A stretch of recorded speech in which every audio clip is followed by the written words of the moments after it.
Yo, what's up mga master? Mark Music here. Master, meron akong ituturo sa inyo mga master, yung paraan ko mga master paano mag-training ng aking daliri at aking pakinig dito sa lead.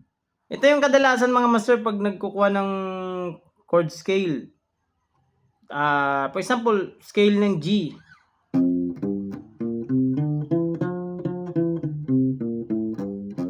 Sa akin naman is nasanay ako dito muna ako nasanay sa tatlong strings. For example, chords natin, example D. Yan, D naman tayo, D.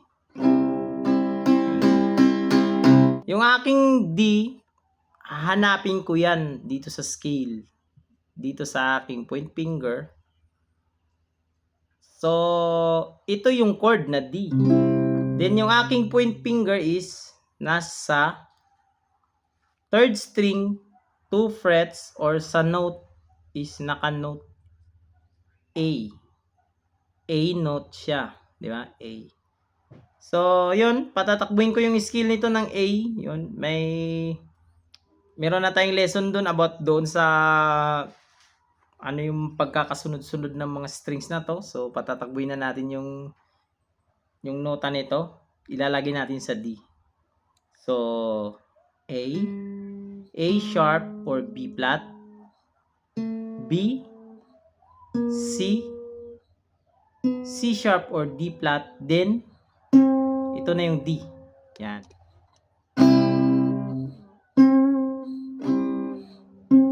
So, ito na mga master. Ito yung pamamaraan ko kung paano kumapa ng scale. Major scale ng D. Pero ito, tignan mga master. Hindi muna tayo magpupokus sa lahat ng strings. Kasi malilito tayo. Lalo na pag nag-aaral tayo na beginners pa lang tayo. Bago pa lang tayo mag-aaral ng scale. Huwag muna agad 6 na strings. Yung iba, 6 na string agad. Doon agad sa ayaw niyan. Actually, 2 octave na yon. So, bilang beginners, nag-i-start tayo. Dapat, unti-unti lang muna yung process para hindi tayo malito. So, D. D yung example natin kanina. Dito na tayo, yung D natin. Ito yung technique ko mga master. Kung saan nakalagay yung point finger ko yon, di ba sabi ko, ito na yung D. So, yan, dyan nag-i-start yung aking scale or yung aking do. Yung sa do, re, mi, fa, sol, la, ti, do. Do. Tignan mo mabuti yung fretboard mga master, di ba? Saklaw ng daliri ko yung 4 na frets. Then, ito yung pattern ko dito mga master. Ito naman is merong number 1, daliri ko. 1, 2, 3, 4. Yan. Lagi kong tinuturo itong mga master sa mga nag-i-start. Scale, pattern, major scale. Ganito ako mga master. So, tandaan natin yun mga master ha. Kung saan nakalapat ang daliri natin na frets, dapat dun lang siya. Itong number 3 na to na daliri or itong ating kilala ring finger, hindi siya pwedeng pumunta rito sa number 4 na fret. Yan.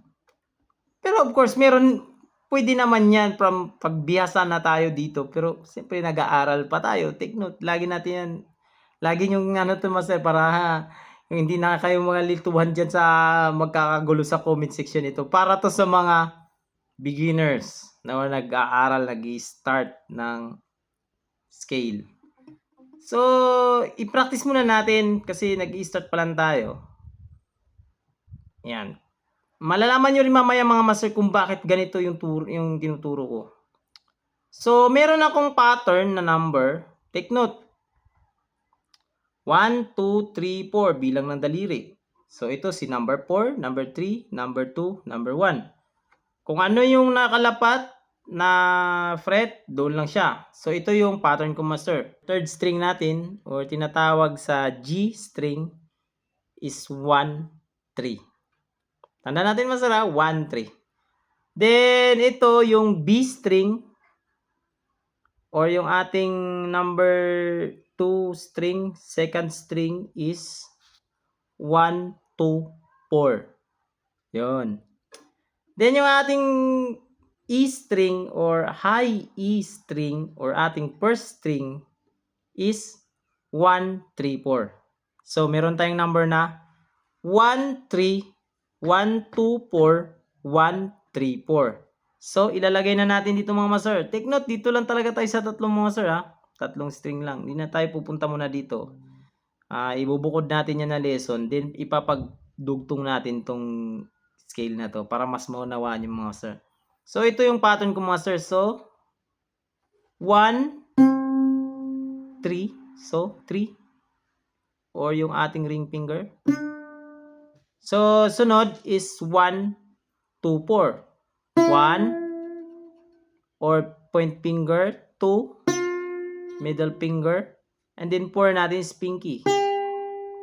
1, 2, 4. Then, yung ating, ito, yung pang first string natin is 1, 3, 4. So, point,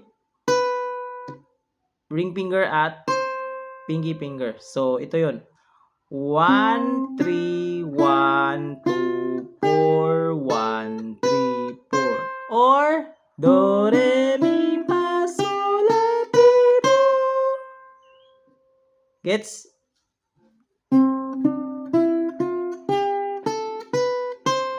Yan lang mga master. Dito lang talaga ako nag-start. Then, siyempre malalaman mo na rin yung mga kasunod dito. Madali mo na lang din magigets.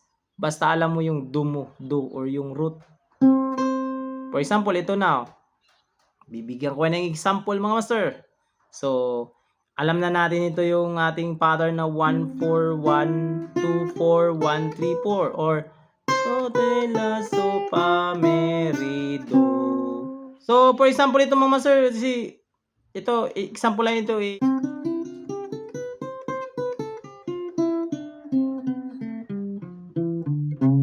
Yan, madali na lang yan mag-gets mga master.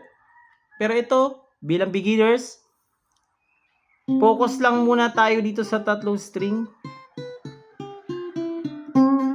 At alamin natin yung mga note dito sa ating G string or ating third string. Tayo nasa E. So, E. Patakboy na naman natin.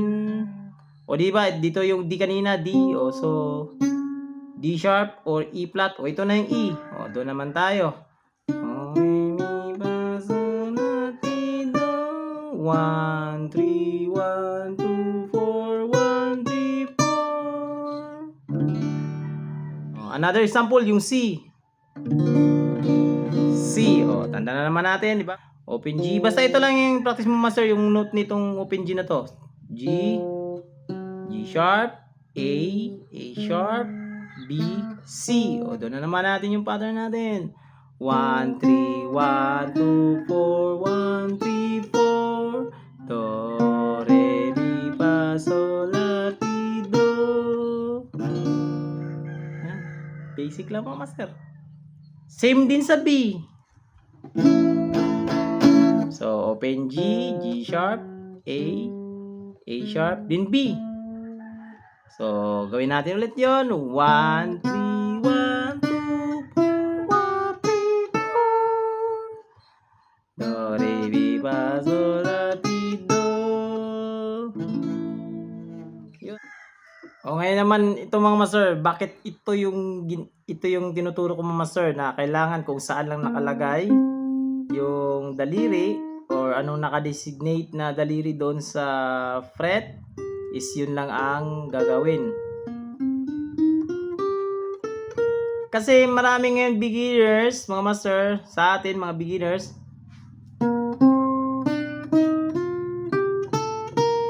yan, nagigit mo mga master, parehong nota yon, although tama yung nota. Yan, may isang example pa ako master, yung yan, pentatonic. Alam natin to lahat. Mga beginners, alam natin to lahat. Tama naman yung nota, pero ito na yung wala na. Hindi siya nasasama sa ating practice or exercise. Kaya kadalasan dito malakas ito yung mga daliri na to. Ito yung mga malalakas. Ito, pagdating dito is iniiwasan kasi hindi kasi siya laging nag-i-exercise. Yan. Ito lagi yung, yan, kadalasan, ito yung nangangalyo, ito walang kalyo. Then, pag ito hirap. So, kailangan, as beginners, nag-i-start tayo, isisanay na natin agad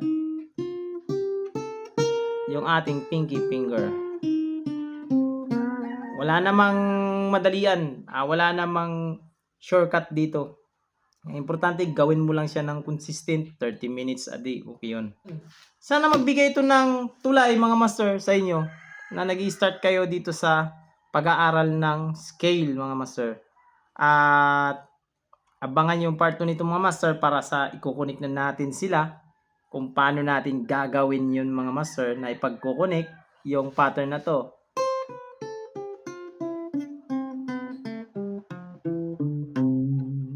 Yun. Yun lang mga master. Peace out!